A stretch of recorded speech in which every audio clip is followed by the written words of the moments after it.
Hey guys, sorry it took so long. Obviously, I would probably say Scotch related delays. I mean, that's Technical okay. difficulties. First of all, also, our dicks have been so hard, exploding everywhere. We had a fucking tie tonight. That's the craziest thing I think that's ever happened. Think about this, you guys. Draisaitl got traded today, and we are talking about a fucking tie being the craziest thing that happened today. I don't even know what to say. Mike Willoughby, Polt and Sodi, 198.65. Now, tomorrow might be moot. Maybe someone got a fucking shot somewhere, whatever. But at this point, a tie, I don't even know what to say. Where's your tie? I don't have it. I got a tie. I'm full pajama mode. Holt has a tie. Sodi has a tie. Where's your tie? I don't have a tie.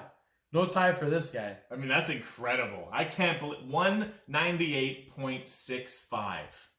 Yeah. That's incredible. It's impressive. I also hear that Soderbergh texted in and said he didn't dress Ehlers, who had 2 points. Ehlers produces. Yeah. He's healthy, gets him 2 points. What is Ehlers' calling card? On the bench. Come back healthy at the end of the year and He's just a light it killer. up. Yeah. He's a killer. That's what he Sits does. him. Classic Sodi. Sodi. Climbs Get up. Lost. Cardboard box. Sodomizer. I think we got to hashtag Sodomizer more often. Sodomizer. Moving on to other... Speaking of ties, one thing you have is a tie. Sodi and Polt have a nice tie. Another thing I have that you don't have is a victory this week. I thought I was gonna lose. I was up by like 30 points. I lost by 2. I thought this morning when he traded for Draisaitl, I was like, well, that's it. Like, I lost this week, and I win. So there's that. Hey, good job. We should probably more like drink a scotch. Yeah. Scotch that. We had the Sodi tie with Polt. That's fucking crazy.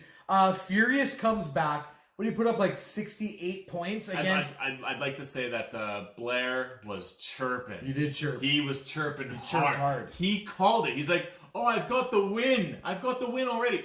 You lost, Blair. You did. You lost. Blair, you did chirp.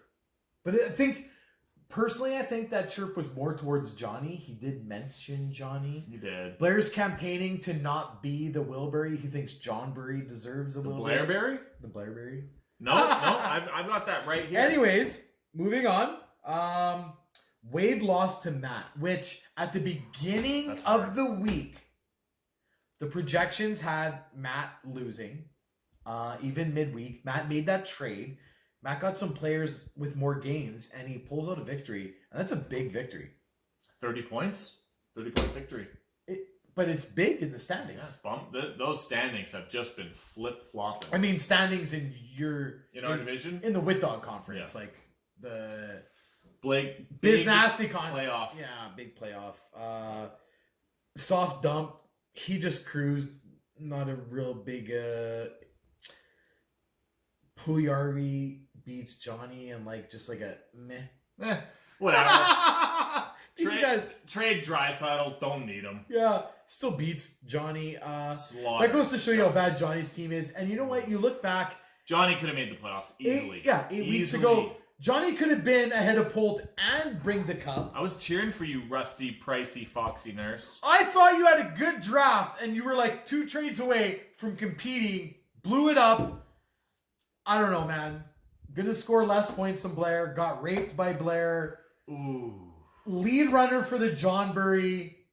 Tough season. But this guy, you look at his picks. He had a good draft this year. He could turn around, win next year, be GM of the year. That'd be crazy. He's got like 8 picks in the first 4 could be crazy. rounds. Yeah, he could turn around real quick. What else we got? Simon crushed Tyson. Crushed him.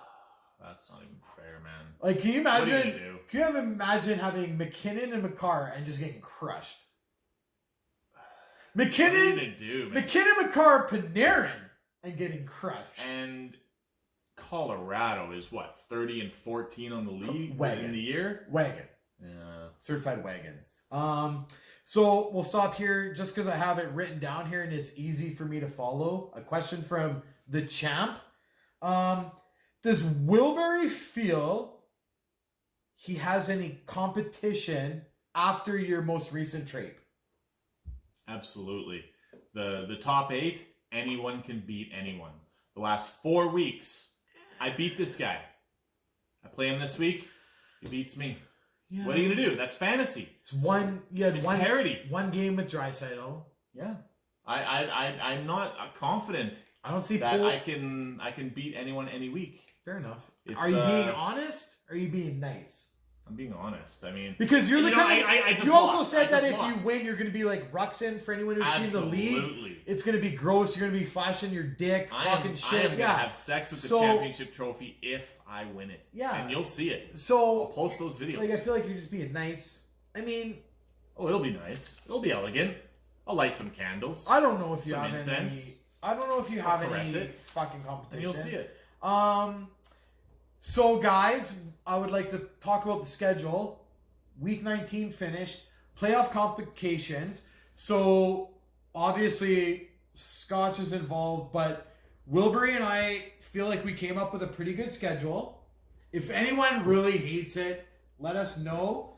But we got Shesterkin versus Furious next week. 1 and 2. We got Wallaby versus Dump because they are tied at 11 and 8. We got Sodi versus Wade. That's a 12-6 and 1 versus a 12 and 7. And then we got a Matt versus Polt, which is a 11-7 and 1 versus a 12 and 7. Expansion matchup. An expansion matchup. I don't know if we could have nailed the schedule better. Yeah. That's some garbage English. I feel like there's better words, but I mean, guys, I think we nailed it. As for the non-playoff teams, I mean, whatever, you guys. I'm gonna make you guys play each other, whatever. Good job, guys. Participation medals? Holy fuck. Don't worry, they're just looking at us. How about we go to a couple of your questions? All right. Not really questions, but a statement. Oh, a statement. Blair has turned it around. He has played himself out of the Wilbury. Trape after trape after trape. Sorry, John Burry. You think Blair... It's not even top 4.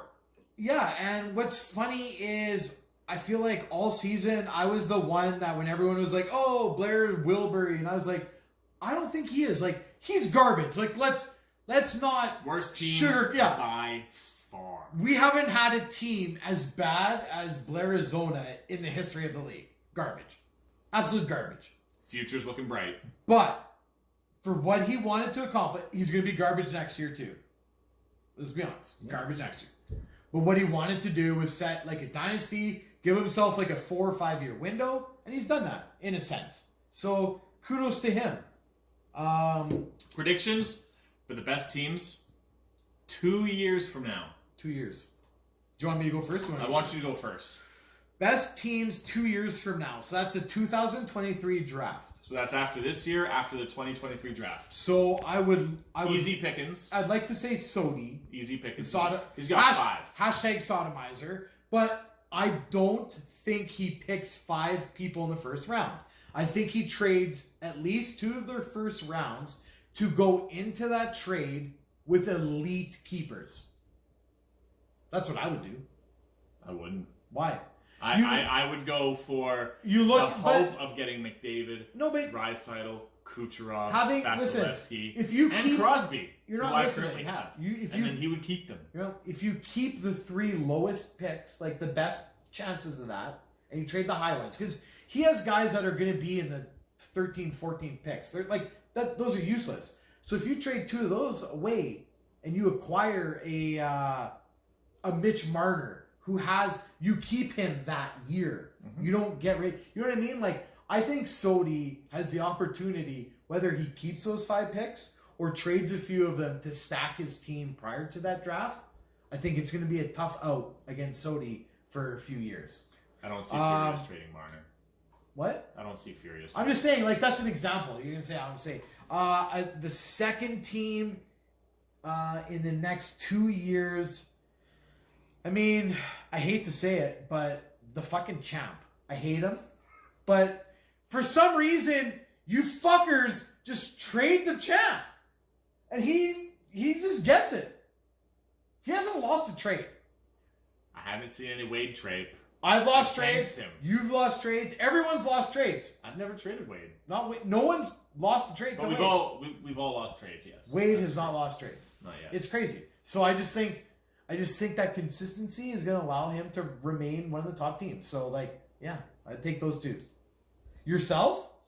I would have to go with you because you have keepers that are going to last 4, 5, 6 years. Yeah, that's a good point. And yeah, I do. whether you do anything, your team has a solid base. I do have a good core. Yeah. And then the second one, I'm going to go out on a limb and say Johnny because he's got those picks. He does have a lot of He picks. has a lot of picks, and hopefully he can draft well.